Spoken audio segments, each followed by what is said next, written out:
Hello, it's Jay. Let's talk about How Long Till Black Future History Month by N.K. Jemisin, a collection of short stories that she's come out with. Oh God, I don't even have the year on here. I think it's like 2018. This is really for myself. It starts out with an introduction where she talks about where she was at the beginning of her career, and one of the pieces of advice she was given, which is write short stories. I can see as a starting out writer, you need these calling cards to prove to people, to get the attention of the editors and stuff like that, to be able to kind of get your foot in the door. I think it's also a good case where you're practicing your craft in a kind of a short, compacted, compressed area. And she does talk about how to quickly create a character, how to quickly get that hook into the reader. You can't take forever to do that. That said, a lot of these stories very much show that she really is a novelist. It's some of the stories that you think, this is going to open up to a full novel, are her more effective stories. Some of her short one and done stories have that little bit of a patness, like, oh, you've just made a little circle. There's a story here about a restaurant where they go and you can have any meal throughout history. You just have to give the place and the time, and it turns out you go into the kitchen and they've actually transport that kitchen in here, and they produce that exact meal. And the ending is a little bit on the kind of pat. Okay, you had one concept and you nailed that. Versus some of her other works, where you think, oh, this is an entire world that you're sort of testing out here.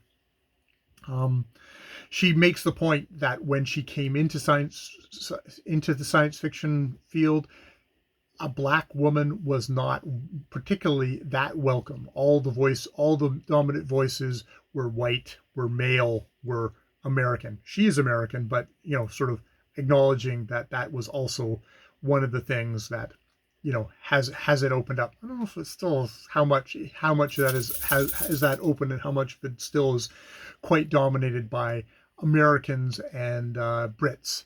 And even some of the voices that you think, oh, this is a voice from outside of that, you find that there are people who have emigrated to the major publishing places to be able to do that. And there's a lot of the themes and stuff in her work, which is very much about is very much about. Do I have anything there? It's strong themes about anti-racism, examination of power structures, commenting on how the marginalized are treated. Relatively even recent events, especially the sinners, saints. What's it called? It's called sinners, saints, dragons, and haints. The city beneath the still waters, which is very much a urban fantasy telling of the flooding of New Orleans under George W. Bush. Yes, and how basically poor people of color, especially, were left to fend for themselves when disaster struck. There was a lack of caring and a lack of having any kind of established structures there. They were pulled away because the rich people didn't need them. No, that stuff like that. I mean, it's one of these tough things with a short story collection. Some stories are, they've got pop. You think, oh, okay, this is a world that I would want to get. I want more of. And there's some stories that, the U Train was, like, for imaginary trains, is very kind of precocious. Like, one side of a conversation didn't particularly stick with me. Non-zero probabilities. People. Well, actually, that one was a bit better. Too many yesterdays, not enough mornings. Everyone's trapped in a particular moment, and it keeps on cycling back. It's like Groundhog Day, but everyone has the memories, and they're communicating by the internet, kind of all isolated in their own little bubbles. I guess it's kind of a metaphor for things. There's other stuff. There's other stuff. The Narcomancer, which is a great story. It might be actually apart from her A Thousand Kingdoms world, because it feels like a very kind of realized world, where there is this monk who's kind of performing the role of a cop coming to this village to settle some problems in this village, and enjoyed the plot. And it was very kind of novel like and engaging in that way, and it felt like much part of a kind of a larger world. Actually, the story that at the beginning I was like, oh, am I actually going to make it through this collection, is The Ones Who Stay and Fight, which is a dialogue that she's having with Ursula K. Le Guin's The One Who Walk Away from Omaliyas, by Ursula K. Le Guin. And when I read it the first time, I was mostly struck by how it seemed to have a very condescending tone, which I didn't enjoy. Going back and reading the Ursula K. Le Guin story, I can see where she's getting at, and actually, it's one of those stories where it's like, oh, okay, you've definitely decided that there's evils in this world, and I mean, it's one of those things of I have to keep in mind that I am talking from the side of the world where I'm benefit from all the inequities and violences that have been done, as a white Western, dude in Canada. I very much have benefited from all the really good stuff. And so when she talks about we have to decide what's evil and expunge it, I might be reacting defensively, because there's a part of me that knows that, yeah, that there's a lot of evils that have been committed for me to be relatively, in the general sense, privileged. I not personal privilege, but just as a general thing of a white dude in our culture. I have so much privilege that I swim in it, and I have to keep that in mind. That said, there's very much a sense of idealism of like, I know what's right, and depicting a utopian world where social workers come and kill those who are bringing the wrong ideas in, that you're like, oh, what are the wrong ideas? There's a part that you could frame that as just like, I'm a champion of free expression and free speech, but there's another part you think, oh, am I being threatened by that? So it's a really interesting, it's an interesting story that way, and it hopefully,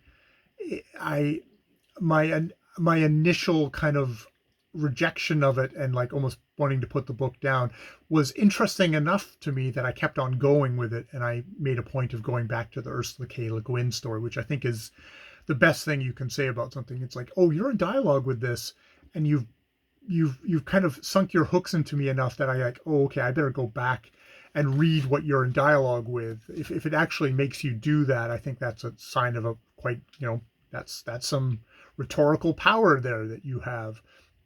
So, I short story collections are tough, and I'm probably much more likely to pick up N.K. Jemisin's next novel, or go back and try A Thousand Kingdoms again, now that I've tried one of the stories that Narcomancer story, I think, is a part of that world. It's like, oh, I think I actually want to go back now and try that series again and see if I can get into it this time. So it's definitely got that for me. I mean, as far as writing goes, she is a really solid writer. I do think she is somebody who is definitely coming at things from a very honestly political point of view, but I think everything is politics. A white guy who doesn't acknowledge race or sexism in his books is coming from a political point of view. So very much a black author who does acknowledge that there is that race, that gender make a big difference in this world, and wants to talk about that, is also coming from a political point of view. And I know from one of the stories in here is the next one. Yeah, the next one, second story, The City Born Great, is the opening chapter of opening chapter, or like epilogue, or not epilogue, yeah, epilogue, the story at the beginning of her, the city we become, I believe it was called, which I did enjoy, and I thought it had spicy it had very much takes on the state of race and gender and class in New York City, and representation of certain of boroughs,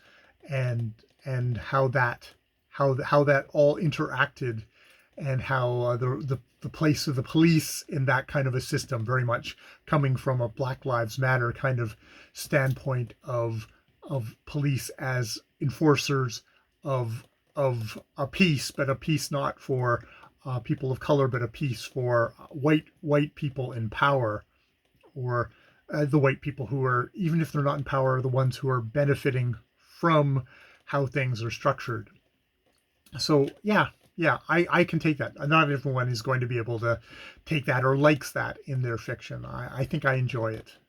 When it's done well. There's sometimes when, if it's just so kind of black and forgive the term, black and white, so clear cut that it can, I can kind of go, oh, which is what I was kind of reacting to in the ones who stay and fight. There was sort of a little bit of a moral certainty there, which I don't think anybody should be morally certain about everything.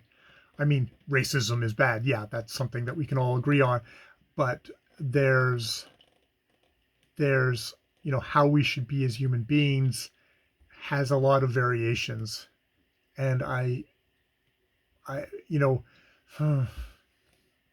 see people who actually genuinely are racist would want to squash everybody, but I don't know if the answer to that is to squash everyone who disagrees with your anti-racist views, or what you see as anti-racist views, because we've definitely seen within a lot of communities where there are lots of nuances, and within the LGBTQ plus community, there are divisions about what's thing, and that can divide under race, that can divide under trans people versus other people. So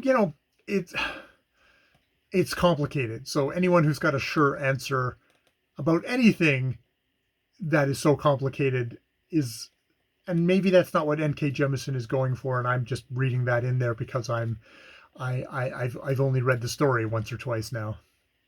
Yeah.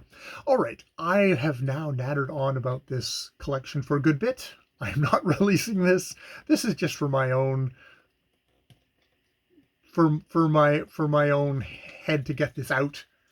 And I'll leave it there. I've been Jay. More videos later.